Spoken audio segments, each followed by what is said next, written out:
Hi everyone, welcome to another card making tutorial, and today is a more colorful take on Father's Day card. However, this could easily be converted into a newborn father's card, a birthday card for a father, etc. etc. So what I do is I start off with a piece of craft angles notelet. This is a vertical folding card that I'll be using. The GSM is 300 and it comes in a pack where you have 10 card bases and 10 corresponding envelopes. So I take one piece and I kind of fold it in half. You could of course use your scoring board to fold it in half. I just used my hand, and then I will do some color splashing on top of it. So for that, I'm sorry, but my camera did not record the blue part, but we are going to repeat the same process for red and yellow as well, so the process remains the same.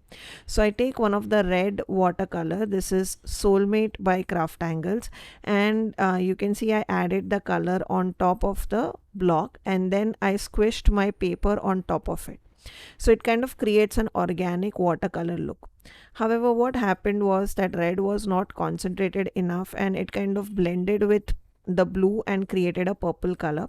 So to create more concentrated red, I went again with the same color and I added it again. So that ways you can see how concentrated red I got. Once I dry the red color, wherever that red and blue kind of mixed, it will create a purple because these are watercolors and they react with each other.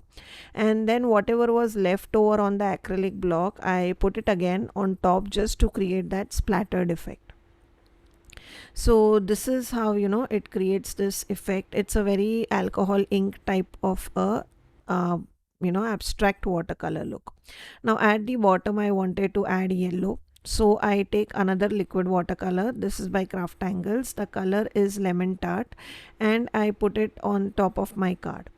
Now here you can see immediately that yellow reacted with blue and created green color wherever they met, and I dried it off, and then I felt that yellow was too less, so I went back and I added it in the bottom and on the areas where I wanted it on top of the card, and then I dry it again.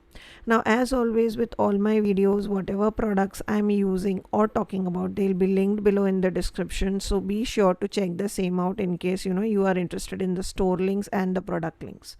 Now again I do the same thing. Whatever is left over of yellow, after I dry the layer, I put those on top of the card again in the yellow section, so it creates kind of a splattered effect.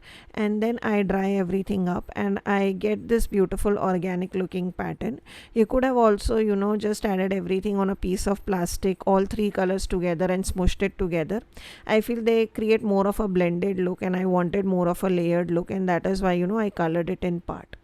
Now this is a silhouette stamp which is a part of my superhero my superhero stamp set by Craft Angles, and this is a fairly big piece, so you can see it covers my card from top to bottom. That's why I'm using an acrylic block, and I was standing while stamping it because I wanted to put a lot of pressure on the card to make sure it's stamped properly and there were no gaps.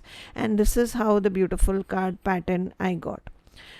And that's it. That was a simple card for today. I hope you enjoyed today's tutorial. If you did, don't forget to like, comment, and do consider subscribing to my channel. I'll see you in my next tutorial. Till then guys, take care. Bye bye.